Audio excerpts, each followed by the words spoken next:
Y habíamos traído al profesor a charlar un poco, al amigo Nino, a charlar un poco de lo que fueron dos fechas que esta semana hemos celebrado, recordado, un poco en intimidad, no en lo colectivo, o lo colectivo chiquito, pero no de la nación, que son la fecha del fallecimiento, asesinado de Güemes, y la de la fuerte de Belgrano. Me gustaría comenzar un poquito con un paneo de cómo, qué clase de personaje es Güemes para vos en nuestra historia. ¿Dónde lo ubicarías o cómo lo ubicarías? Porque el gaucho que luchó en la frontera me suena a un cuento dorado de una frontera que no era tal, porque el Alto Perú era parte del virreinato, así que de último era una frontera interna, que más que frontera tenía un tema geográfico, pero fue gobernador, hizo otras cositas, y me gustaría ir un poco por ese lado. ¿Cómo lo colocas?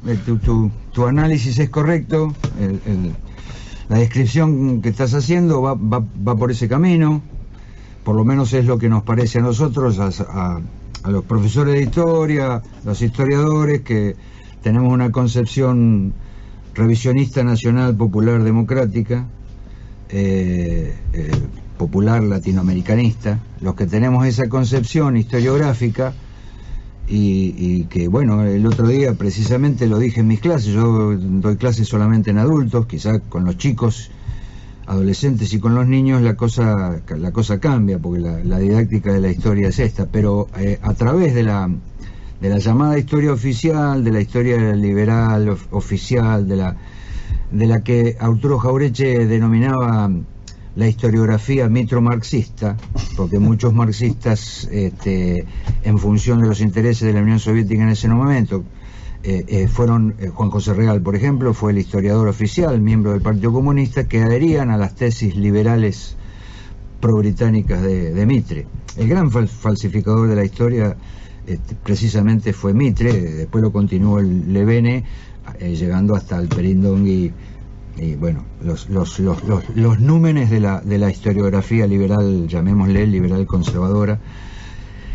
a la cual el revisionismo hizo todo un replanteo, con muchas figuras históricas, obviamente Güemes, Belgrano, San Martín, Moreno, Castelli, pero también arrancando desde las realidades sociales y económicas del virreinato del Río de la Plata, porque no se puede comprender la historia argentina, la historia de la patria comienza el 25 de mayo de 1810, ya eran grandes, Belgrano, Castelli, Monteagudo, el mismo Saavedra, bueno, entonces la figura de Güemes, para no ser tan disperso, la figura de Güemes es muy interesante, la figura de Güemes y la figura de Belgrano es muy interesante. Güemes y Belgrano fueron voluntarios, siendo jóvenes, Martín Miguel de Güemes muy joven, Belgrano un poco más grande, fueron voluntarios en las invasiones inglesas al Río de la Plata, que no llegaron por casualidad en 1806 y 1807. Fueron voluntarios, no eran militares, pero ahí adquirieron el grado de sargento, adquirió Belgrano por su heroísmo militar contra las invasiones inglesas, y Güemes, Pueyrredón, otros también fueron voluntarios para detener a los ingleses. Eso le dio a Güemes una impronta muy grande, una conciencia de lucha contra un imperio que tanto él como Belgrano sabían que ese imperio que se estaba conformando en principios del siglo XIX era Inglaterra, y lo combatieron conjuntamente criollos y españoles. Güemes vuelve a su provincia. No, tenía 21 años, Belgrano ya 30 años. Bueno, ahí adquieren llamémosle una conciencia revolucionaria. Si la conciencia revolucionaria de criollos españoles nace precisamente en los combates en las invasiones inglesas. No olvidemos el famoso Cabildo Abierto del 14 de agosto de 1806, en donde se elige, los criollos y españoles juntos eligen la figura del virrey. Eso tiene que ver con lo que luego iba a pasar en el Cabildo Abierto el 22 de mayo de 1810. Y no olvidemos que Güemes y Belgrano fueron héroes, es decir, pusieron el cuerpo a las bayonetas y a los plomos ingleses.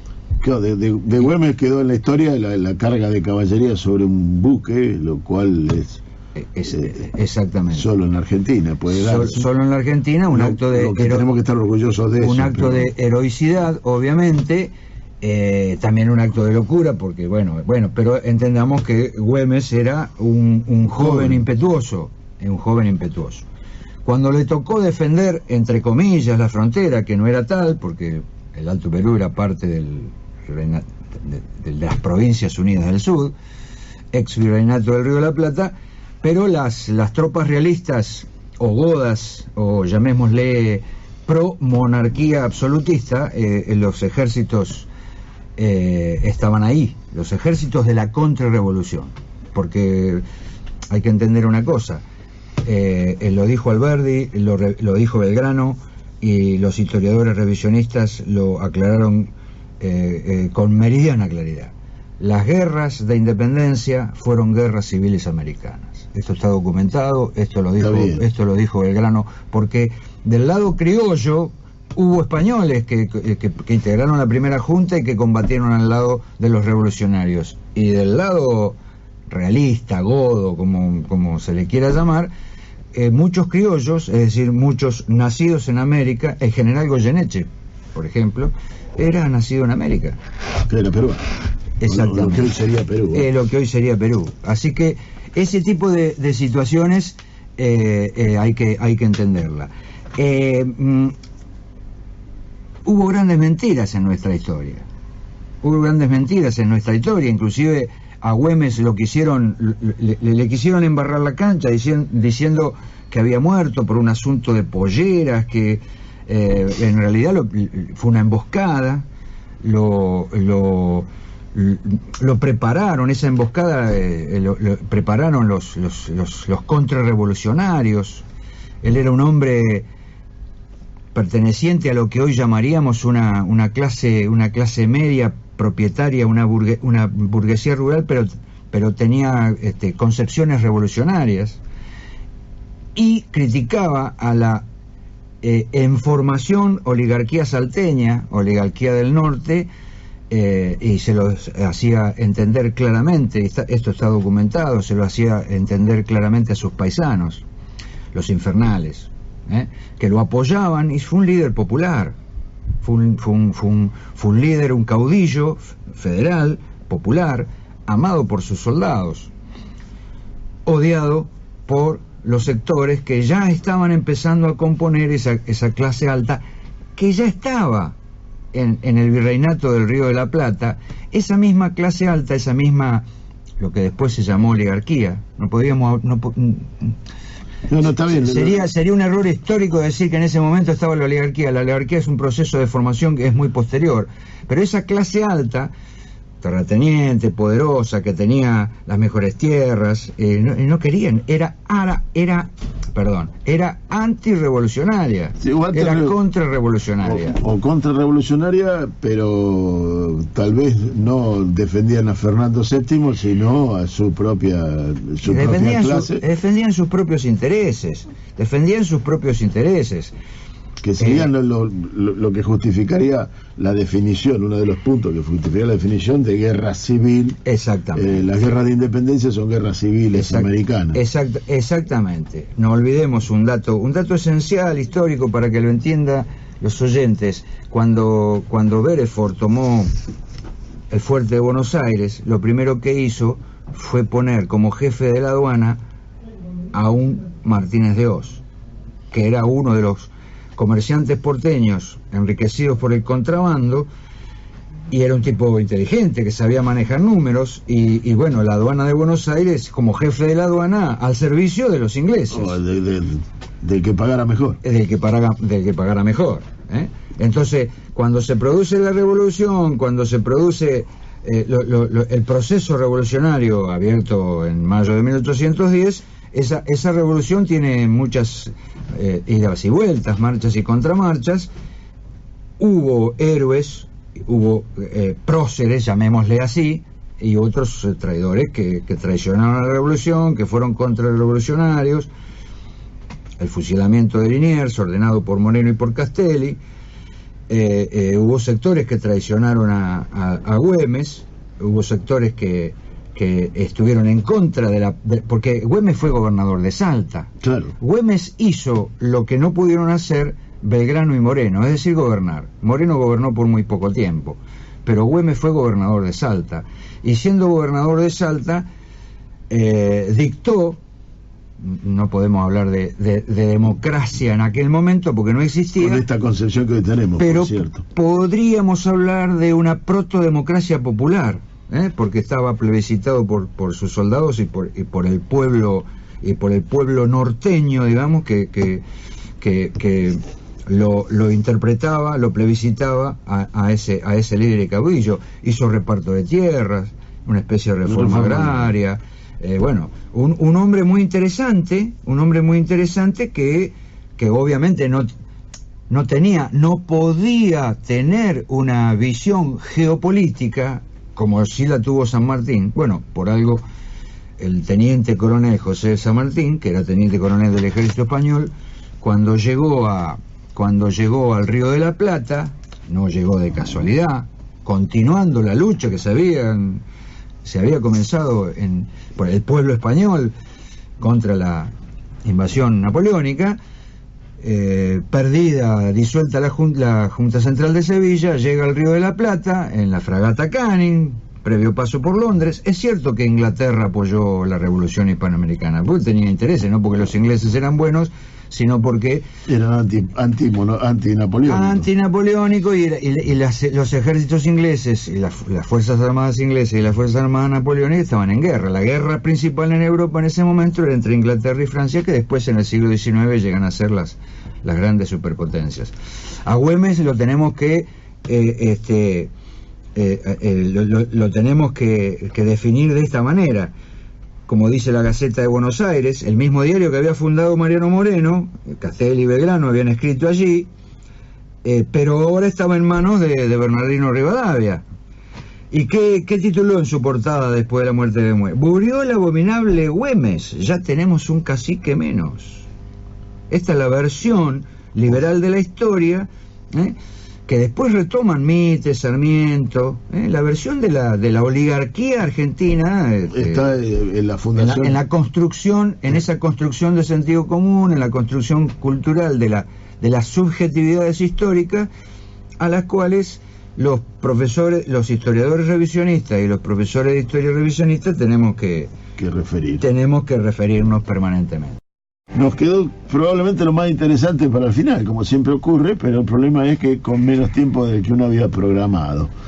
Don Manuel Belgrano. ¿Qué? Manuel Joaquín del Corazón de Jesús Belgrano. Ahí está.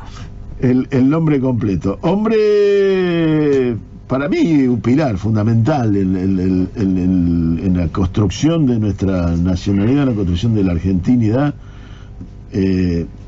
por todo lo que representó, más allá de la creación de la bandera, un estandarte más práctico que pragmático, terminó siendo lo que, gracias a Mitre, lo puso en la historiografía nacional como uno de los héroes, porque ya no podían ocultarlo.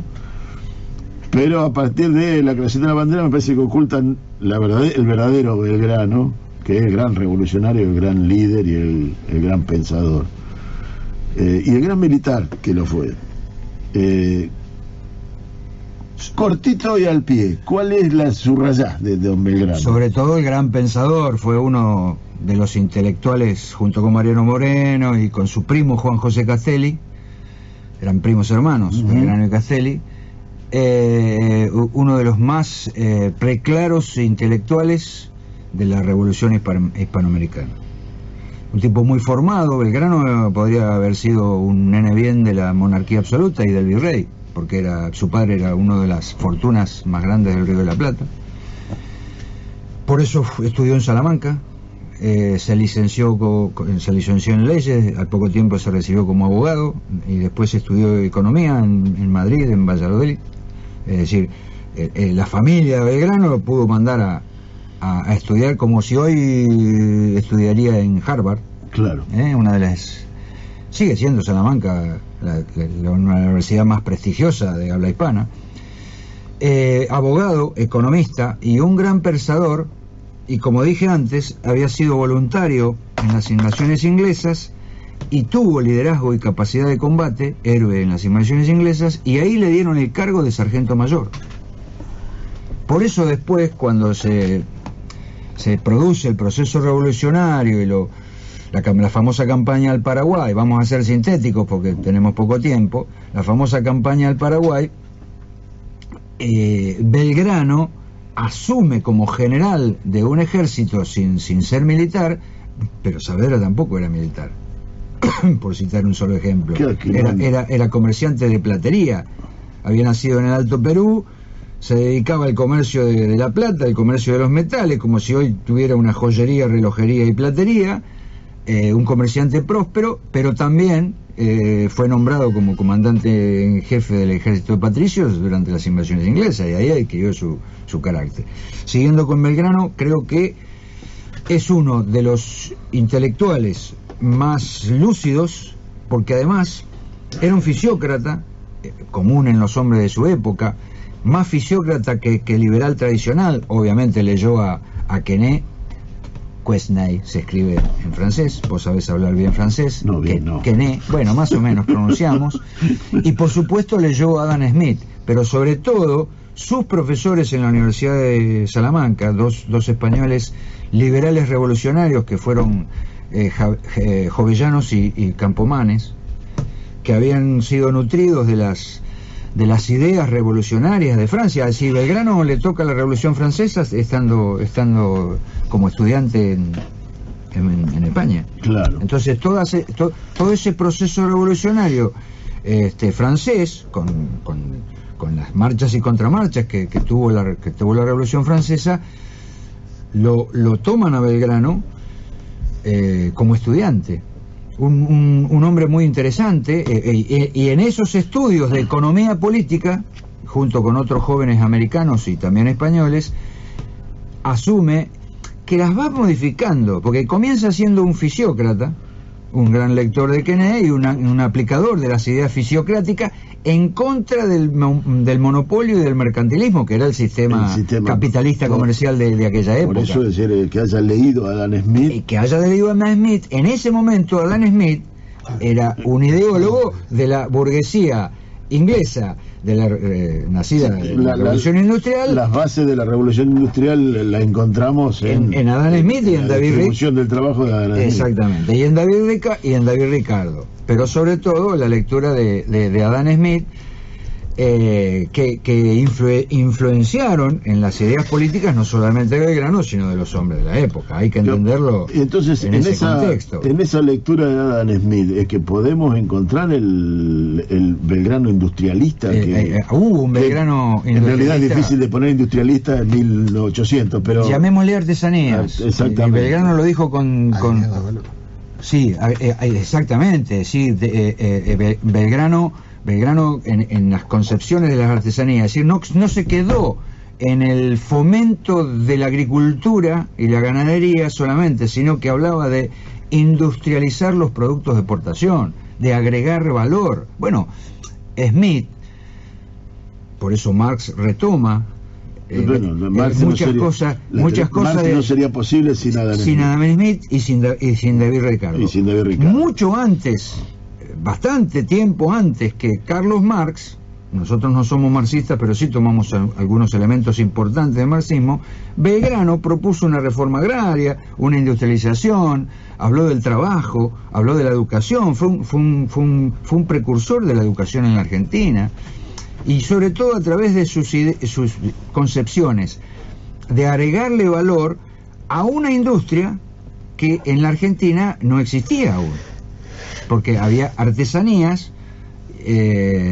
pero a esa concepción mercantilista que existía en ese momento, esa concepción mercantilista, monopolista, Belgrano con sus concepciones, llamémosle industrialistas,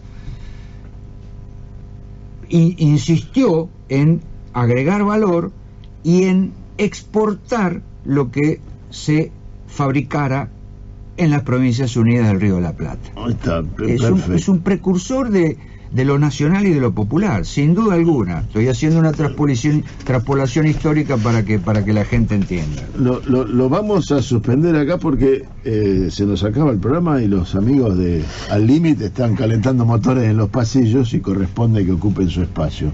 Pero te comprometo, sí señor, para este paneo abierto que ha quedado de este Belgrano, que en realidad el intento de formación de una especie de capitalismo local en 1800. Exactamente.